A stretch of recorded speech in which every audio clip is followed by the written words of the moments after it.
Come ride the little train that is rolling down the tracks to the junction. Forget about your cares, it is time to relax at the junction. Lots of curves, you bet, and even more when you get to the junction. Petticoat Junction. There's a little hotel called the Shady Rest at the junction. Petticoat Junction. It is run by Kate. Come and be her guest at the junction. Petticoat Junction. And that's Uncle Joe. He's a moving kind of slow at the junction. Petticoat Junction.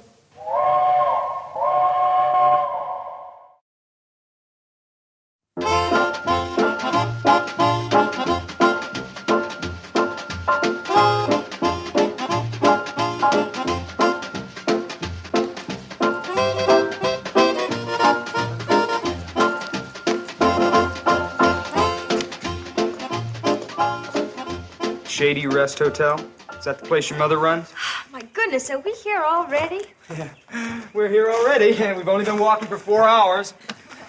I've enjoyed listening to you so much I haven't even been conscious of walking. Yeah, well, I have. Well, come on up and take a hot bath and get some food. You'll feel lots better. No. I'm just gonna rest here for a while, and then I'm gonna move on. But, Alan, I wanted you to meet my mom and my sisters and my Uncle Joe. No, not that family bit. I mean, that warm, friendly small talk just turns me right off.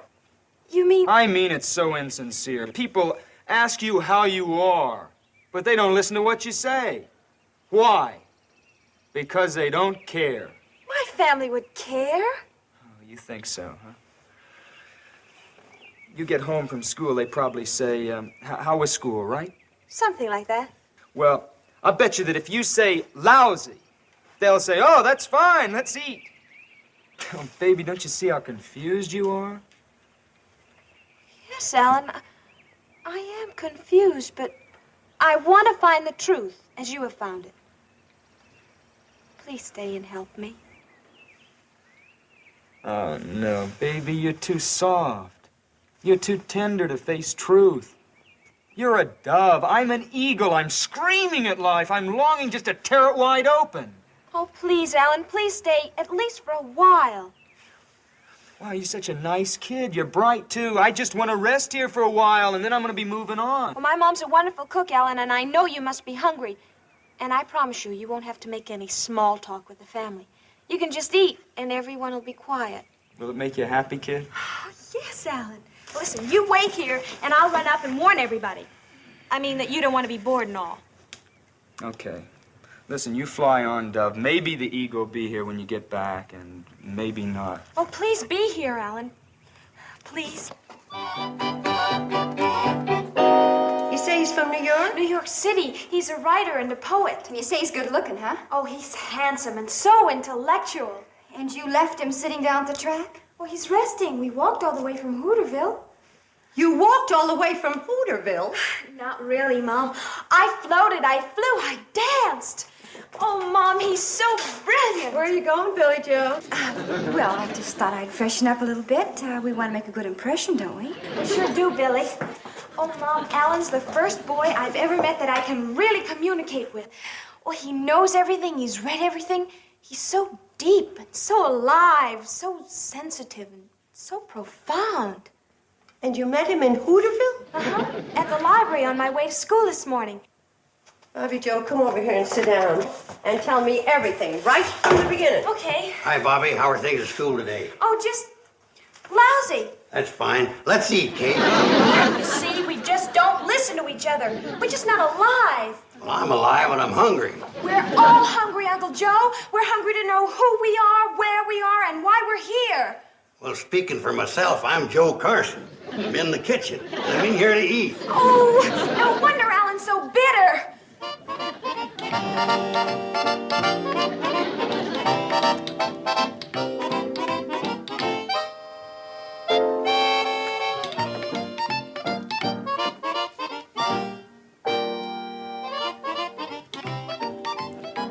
Oh, hello.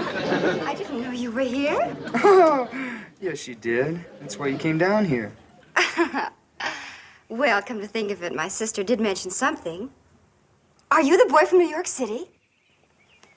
Greenwich Village. Bobbie Jo said New York. You know, she never gets anything right. If you were to move your feet, I could sit down. I know. I guess you are tired. Yeah, I'm tired. Of painted up, empty-headed chicks like you. What? You're all alike. And what do you have to keep proving to yourself that you're a woman, don't you know? I know that you're the rudest man that I've ever met. Bugs you, doesn't it? Hi, Billy. Did you meet Alan? Yes. Bobbie, you take my advice and don't fall for him because he's already in love. He is? Yes, with himself. You got against the boy. You haven't even met him. Well, A, I don't trust big city fellas, especially from New York. And B, I don't trust writers, especially poets. And C, when you put the two together, you're going to have a lot of trouble. Bobbie Jo says he's the first boy with whom she ever had an intellectual rapport. Now, you see already you got trouble. Uncle Joe, an intellectual rapport means a meeting of the minds. Kate, you don't know poets like I do. Oh, where'd you ever learn about poets? From reading their poetry, that's where. Like what? Like this. There was a young girl from Duluth. Always... Uncle Joe, that isn't poetry. What do you mean it ain't? It rhymes. Last line goes, I don't want to hear it. And I also don't want to hear any more talk against Bobbie Jo's poet friend. I understand exactly how she feels.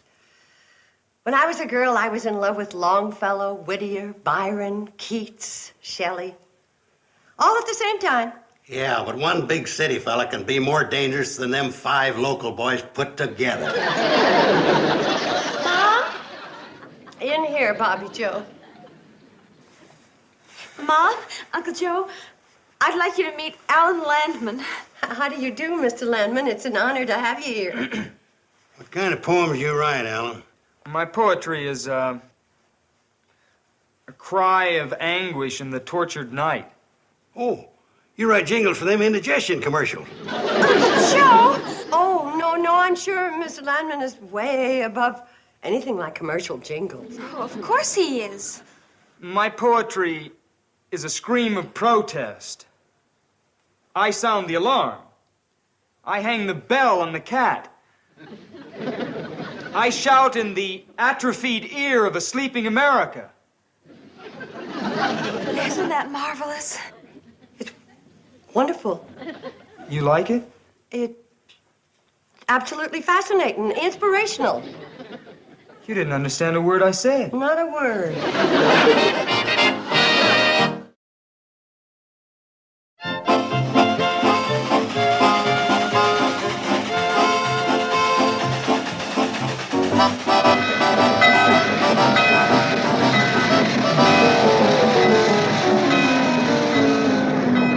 What a meal.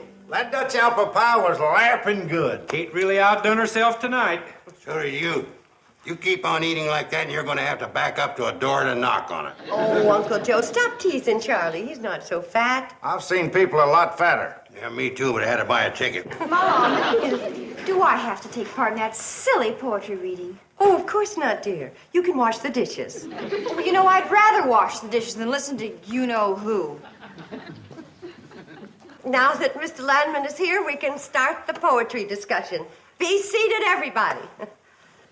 Now, I thought it'd be kind of nice if each of us recited a couple of lines from our favorite poem, and then I'm sure that Mr. Landman will favor us with one of his original compositions. Well, you started off, Kate. You're already on your feet. Take Charlie an hour to get to his.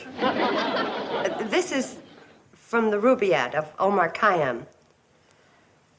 Here, with a loaf of bread beneath a bough, a flask of wine, a book of verse, and thou beside me singing in the wilderness. And wilderness is paradise enow. Ain't that kind of risque for mixed company? I don't think so. They was just singing and drinking a little wine. But they're out in the wilderness. True. They could be married, it don't say. Man don't go out in the woods with his wife. Yeah, but he was drinking wine, don't forget. That's enough discussion. Who else has some poetry? You, Bobbie Jo? Oh, I'd rather just sit and listen, Mom. How about you fellas? Don't you have some poetry you like?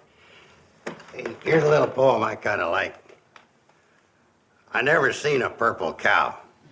I never hope to see one. But I can tell you anyhow, I'd rather see than be one.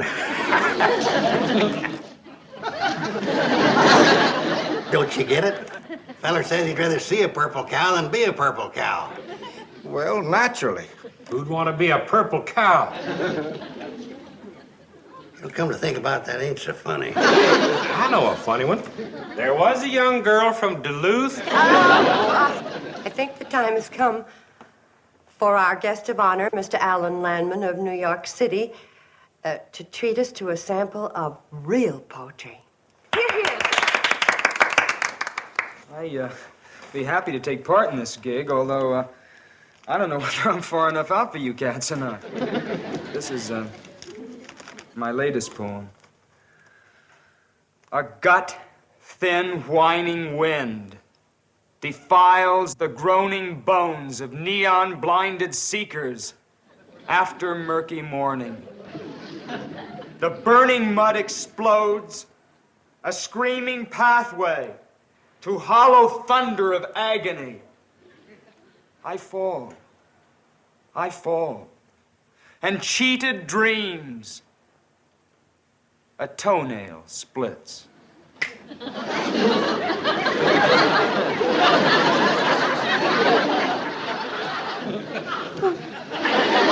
Who would like to start the discussion? I think that was one of the most exciting poems I've ever heard. Anybody else? Floyd? Did you have an emotional reaction from Mr. Landman's poem? Yeah, but I think it is Dutch apple pie. I'd like to know what it means, if anything. So would I. It means that this is a cemetery, and you're all corpses. Good night. Oh, Alan, wait for me! Your cigarette? Sure.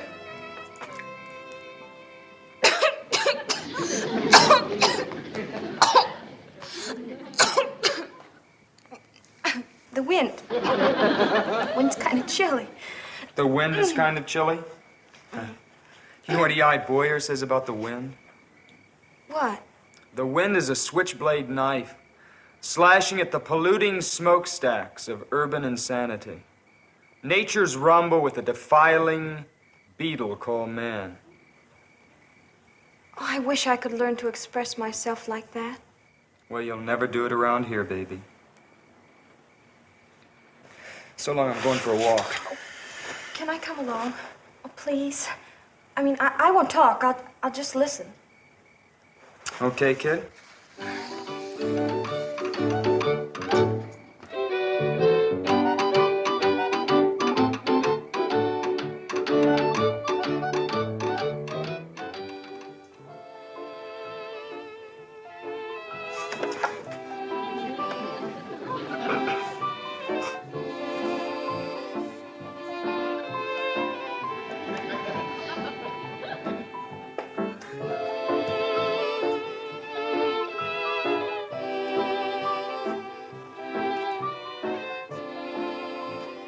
Hey, What? Who's sleeping? it's 1 o'clock. Why don't you go on up to bed? I'll wait up for Bobbie Jo and that poet. No, I want to see Bobbie Jo when she comes in. Well, in that case...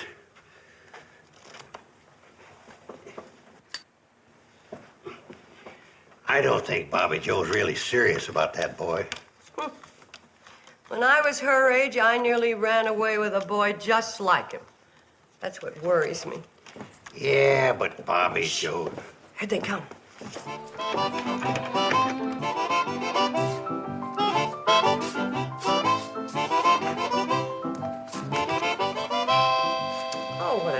terrible hand. I ought to shoot you, Uncle Joe, for giving me cards like this. Oh, look who's here. Sorry we're late. Late? Is it late? I didn't notice. Mom, I know you're waiting up for me. Yes, I was. Go to bed, honey. I want to talk to Mr. Landman. Okay, but I want you to know that whatever he says, I'm completely on his side. Good night, Alan. Good night, baby. Good night, Uncle Joe. Am I leaving? Yes, you are. Good night, Pops. Uncle Joe, Mr. Landman said good night to you. He can't expect a corpse to answer you back, especially when its name isn't Pops.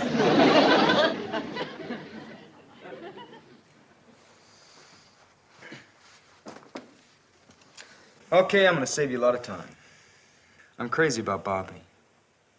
We've been talking about me sending for her when I get to New Orleans. Uh-huh. Was that all you're gonna do? Just sit there and smile? Smiling on the outside, screaming on the inside. Tell me something, Mr. Landman. In view of the circumstances, don't you think you should call me Alan? In view of the circumstances, what I should call you, but I'll settle for Mr. Landman. Are you planning on getting a job when you go to New Orleans? Are you kidding? I mean, work is for suckers. Oh, I see. How are you going to live? Oh, I've got a lot of friends down there. Musicians. They all like me. They all have pads. That means rooms. Thank you. Then you plan on living your life as a parasite. That means sponge. Listen, this is strictly nowhere. You got a lot of sick, old-fashioned ideas about working hard and living clean, and it's all a lot of junk. I'm too tired to listen. Now, Bobbie knows what she's getting into. It sounds good to her. I'll be taking off in the morning. Good night. You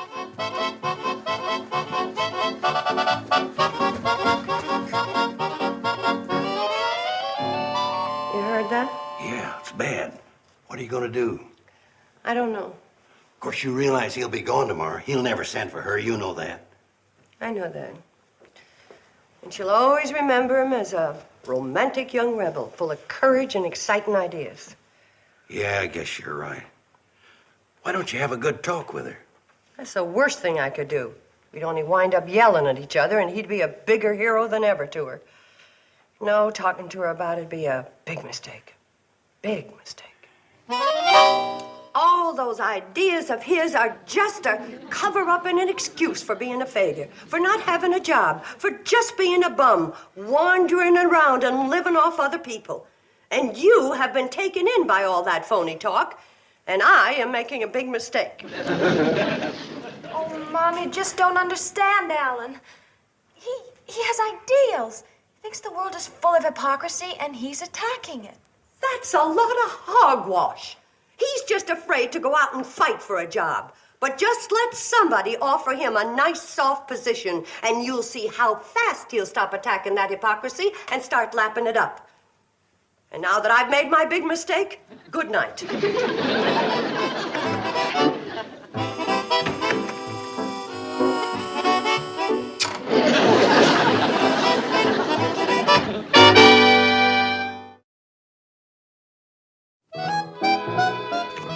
Your mother's just looking out for your welfare, Bobbie Joe. I suppose you don't like Alan either. No, but it's nothing personal. He's been nice to me. In fact, he told me I was the biggest square shooter he'd ever met. Of course, he took a poetic license and left out shooter. Thank you, Mrs. Bradley. Oh, Uncle Joe, I'd like you to meet Mr. Stanley. He's going to spend a couple of days with us. Get away from the high pressure of big business. All right. This is my daughter, Bobbie Joe. Hello, Bobbie Mr. Joe. Stanley. You're leaving, Alan?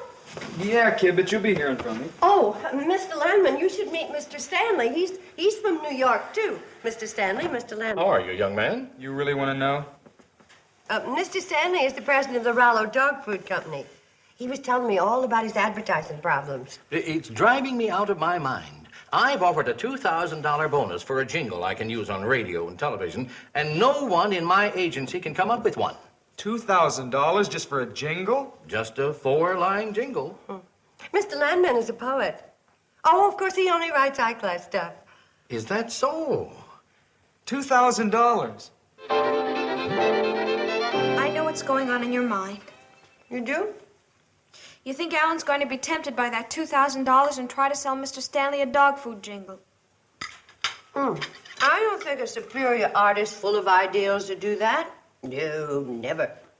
By the way, I thought your poet friend was leaving this morning. Well, he was, but he had to... Listen to this one, Mr. Stanley. Rollo dog food is never gummy. Can't form a ball in your puppy's tummy. Rollo dog food is doggone yummy. It has human appeal, but speaking from the dog's viewpoint, it doesn't make my tail wag. And how about this one? When your poodle's feeling hollow, fill him up with a can of Rollo.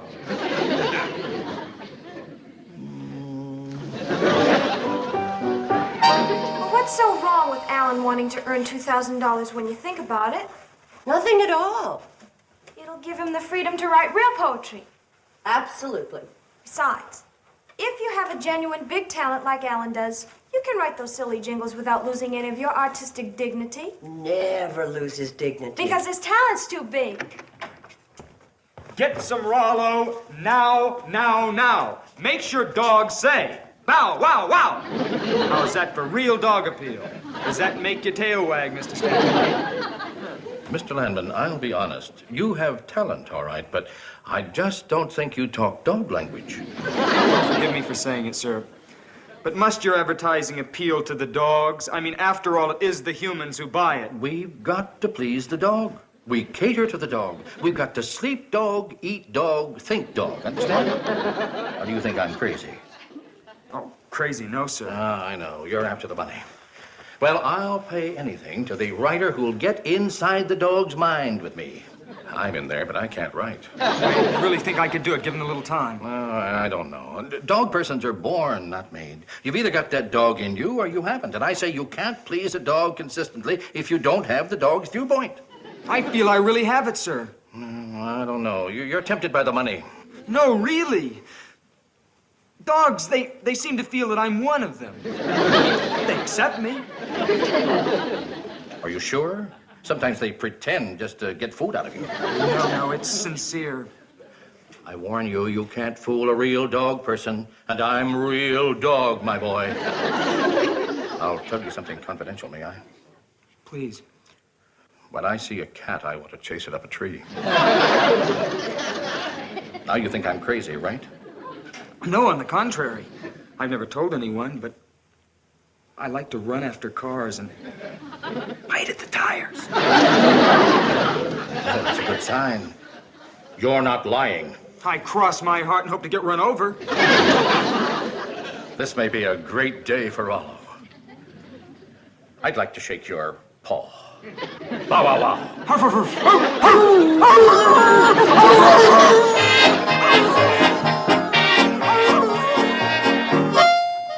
Poor Bobbie Joe, she sure is busted up. I wish somebody'd invent a way to take the pain out of growing up. Boy, I can't get over how lucky it was, that crazy dog food man showing up here just in time to show up that Mr. Landman. Wasn't that lucky, though? It was amazing. You might call it fate. You might. That's fate spelled K-A-T-E. What's going on here? Uncle Joe meet Roger Stanley, the best restaurant supply salesman in the country. Restaurant supply? He's new in this territory. First time he was here, you were in Pixley with the girls. Glad I could help you out, Kate. Oh, you put him up to the whole thing. You did a wonderful job, Roger. And anytime you are my guest here for free. Oh, forget it. I had a lot of fun. Kind of a dirty trick on that kid, though. Oh, it'll do him more good than harm. Well, so long. I'll see you the next time through. Bye, Roger. Thanks again. And don't chase any cats. So. You know, Kate, I never realized it, but you're a gall-dang genius. Oh, no, Uncle Joe. I'm just a gall-dang mother.